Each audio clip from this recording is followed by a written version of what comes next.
Perhaps you've heard this question before. We are all customers of service organizations at many times in our lives. So why do service workers ask us, how can I help you? If they are doing their jobs right, they really do want to help us. And I really do want to help you. Today I'm here to share 3 truths about service with you. I'm a service scholar, and service scholars study human interactions, especially how we serve each other. In the context of this, let me tell you my journey into service. In 1968, I entered high school. It was a bad year for the world. 1968, the year that changed history, appeared in the Guardian newspaper. This headline captures how bad that year was. 1968 was a year of worldwide protests. And in the United States, civil rights and women's rights protests were protests over economic and social unfairness. These protests were very upsetting to me, and I became obsessed with fairness.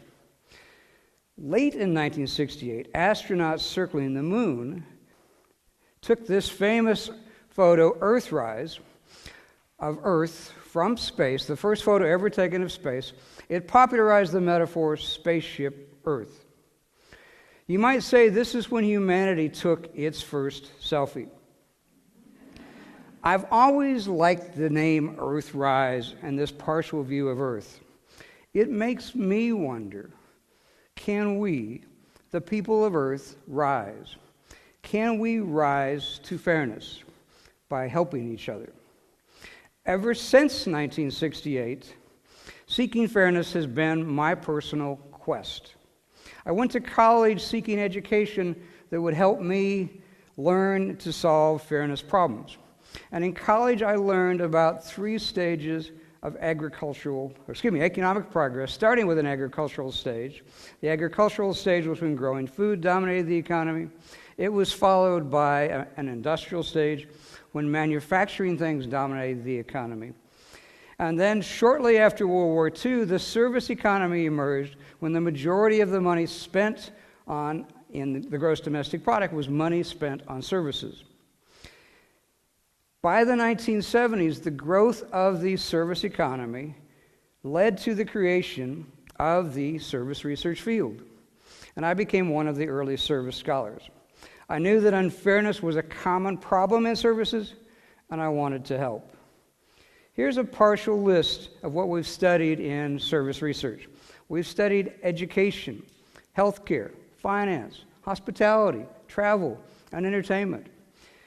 These are all very important services, and a lot of money is spent on them. However, after decades of doing this research, now I know that this money story about the service economy is false. You see, believing in money blinded us to the truth about service. We had missed unpaid service work. Fortunately, in this century, the service research community began rethinking what service is and what service should be. And this leads us to the first truth about service. The first truth is that service is more than money. So then, what is money? Money was invented about 5,000 years ago because it sped up exchange versus barter. And money is a powerful tool, but it is easily misused. Corruption is made easier by money and faster. But now, since service is more than money, let's look at service, starting with what service was. Service was derived from the Latin word servus, which means slave or servant. So service is named for the people trapped in subservient work for little or no money. These were relationships of extreme unfairness. They were master to slave relationships. Now let's look at the modern meaning of service. What service is now, the modern meaning is the exchange of knowledge or skills between people. Note that there is no money in this definition. And when done right, this leads to fair relationships with people serving each other.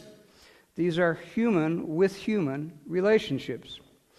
And this leads us to the profound second truth about service. The second truth is that all economies are service economies. These exchanges started long before written records or money. The real service economy began with the family. The early hunter-gatherers formed the biological units that we call families. Families were the first service systems. And then from there, more complex service systems formed. Tribes, villages, cities, and nations formed, all to serve human needs.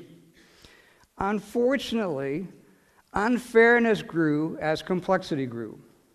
And this leads us to the third truth, which concerns stopping unfairness in service. The third truth about service is that we need new ways to help each other. In modern times, we are better at fighting with each other than we are at helping each other. And for this third truth, we need to dig deeper into human interactions. Let's consider the nature of human interactions across the centuries, starting with history. In human history, which spans 5,000 years of written records, conflict and competition dominate those stories. Conflict and competition are both adversarial, with winners and losers. They are about dominance. Just like the Romans, we still seek to win and dominate the losers today. But this does not fit the modern definition of service that I showed you. So what is missing? There is another type of human interaction that happens every day. It is called collaboration. Collaboration occurs when people eagerly engage in working with each other. And collaboration is based on shared trust. So our best type of human interaction is collaboration, and we need more of it. During prehistory, our species was actually very good at collaboration. In human prehistory, our species lived for 300,000 years without money as a tool. Anthropologists describe these years of prehistoric human interaction as mutualistic collaboration to help each other survive. During those times, our species invented languages, cultures, arts, and education, all to serve human needs during those prehistoric times. So if we were so good at collaborating back in prehistory, what happened during history? The simplistic answer is that money happened.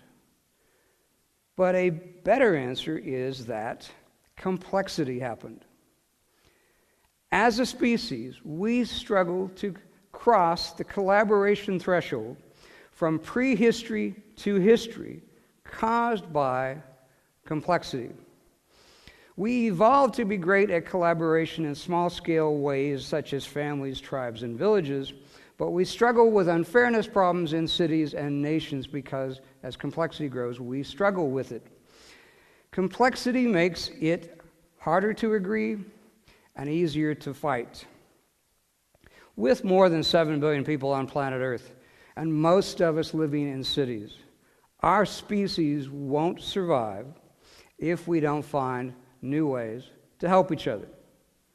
So, how can we change our future on Spaceship Earth? My research collaborators and I recently proposed the concept of transformative collaboration that accelerates human progress. Transformative collaboration occurs when all participants are able to contribute at their full human potential. And reaching full human potential requires education and practice to learn to serve each other.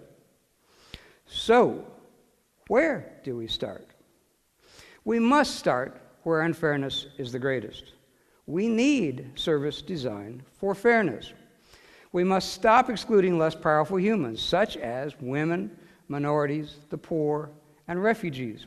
These exclusion problems are echoes of the unfortunate history of slaves as service workers. Exclusion of any human beings weakens human society.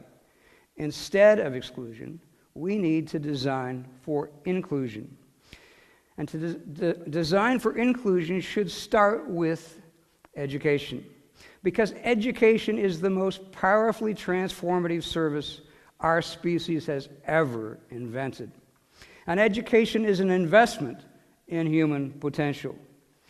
Let me give you an example of the power of inclusion.